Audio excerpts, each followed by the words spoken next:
So if a leader wants to treat their people better and less fear-based, it's almost like the parallel you mentioned that kind of parents, they almost have to parent themselves, and we also know that's not an easy task. So I wonder, where do they begin? It's like it's such a good question, King.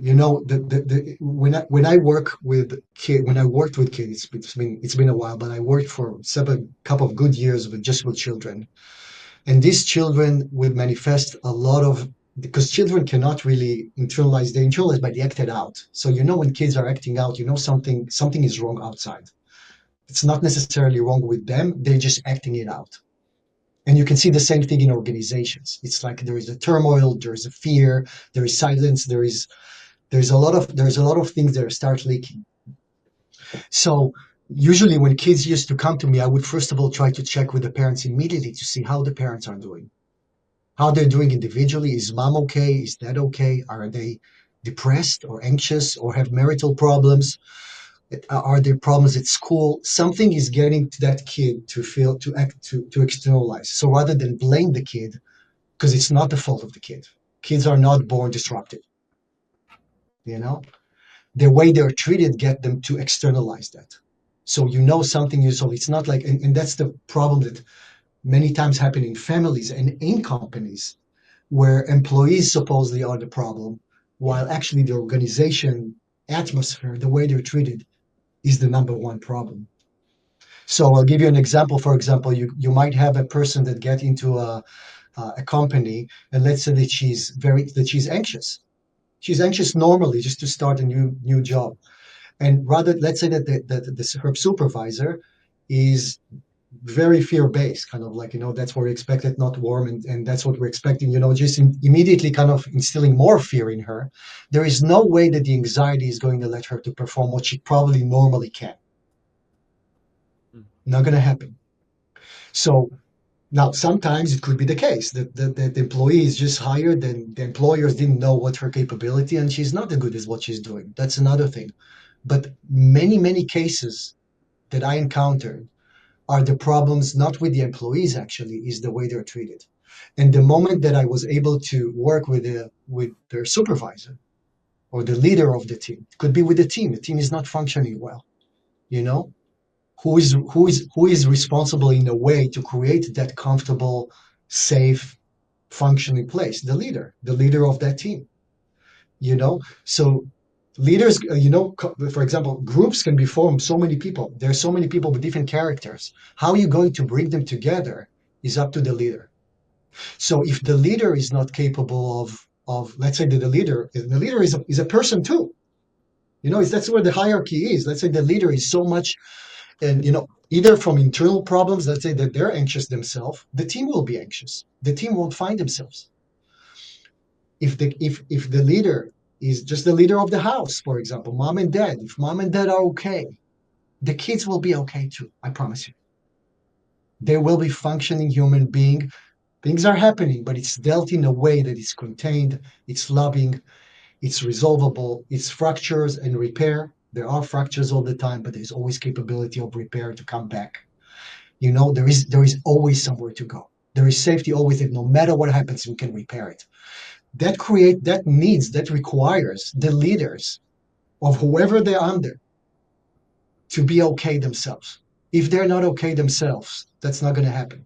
So when I go with a family that I can see that the kid is acting out something, usually something is upstairs is not right because the kids absorb that. Remember that when we're kids, I iterated it earlier, when we're kids, we constantly try to see, are we safe or not? The same thing in the work environment. Is it safe, not only safe permanently, but is it safe for me to be or to say what I want to say and be at that point of time? It's not like where we talk about now, generally you're kind. There's so many times we're kind, but let's say that your supervisor is highly anxious and just constantly terrified from their own issues. We bring our own issues to the workplace. It doesn't go away. So we constantly want to be aware as leaders and as people in general, what do we need in order to be safe? And for the supervisors to make sure everybody is different. What do they need in order to feel safe? Different people need different things. Just like different kids in the family have, very different temperament and different personality. One kid can be very quiet and they might need different attention or different kind of attendant to. And another kid can be completely acting out and just need completely different attendance, where they're different. They have different needs. The father, the mother of the workplace or home needs to have their own issues resolved so they can be able to listen to that.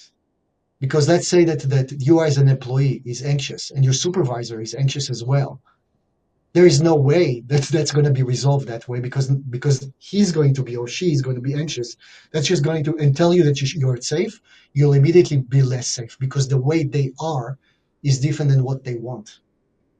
And this is another thing that I'd like to uh, tell our audience, is that it doesn't matter so many times what you want.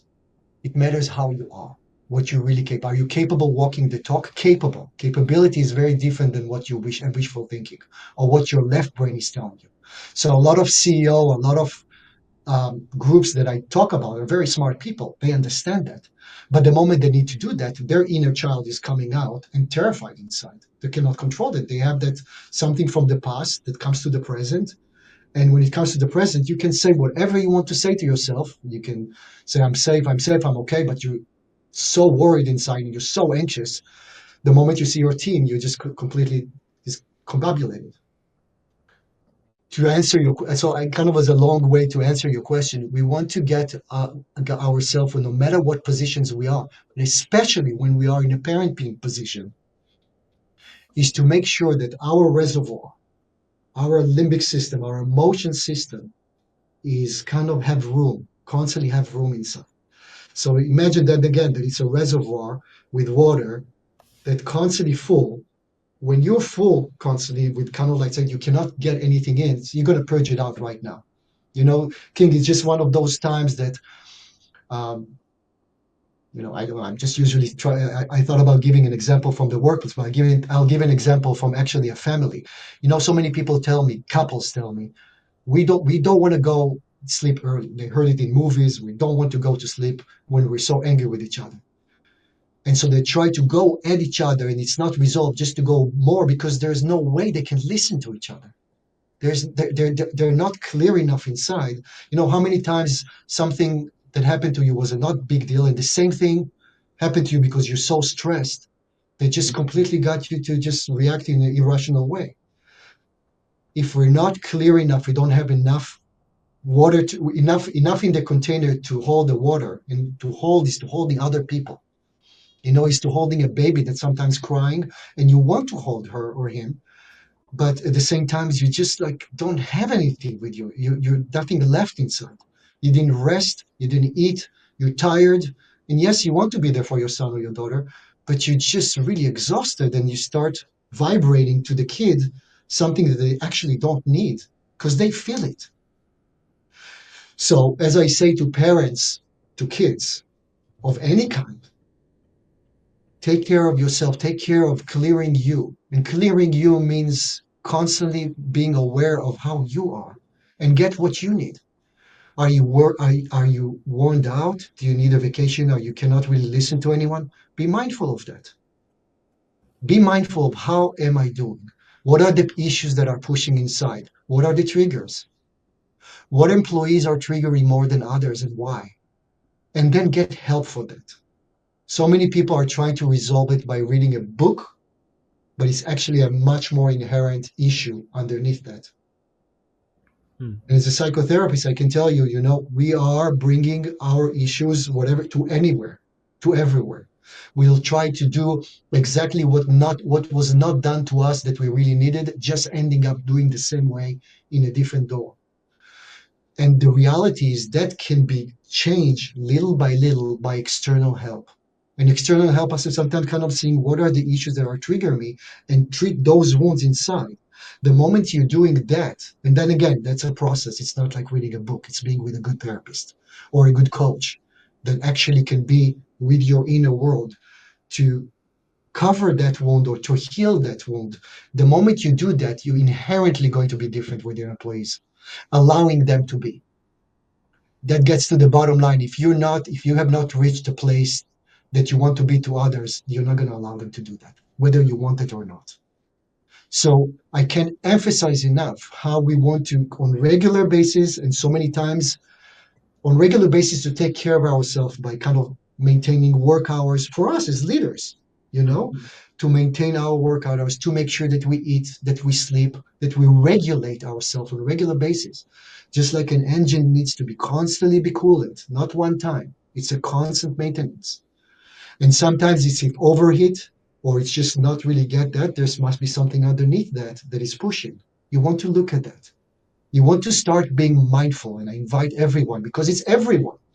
It doesn't mean, by the way, that the CEO is more healthy than the one that actually in the mailbox, doing the cleaning the room over there.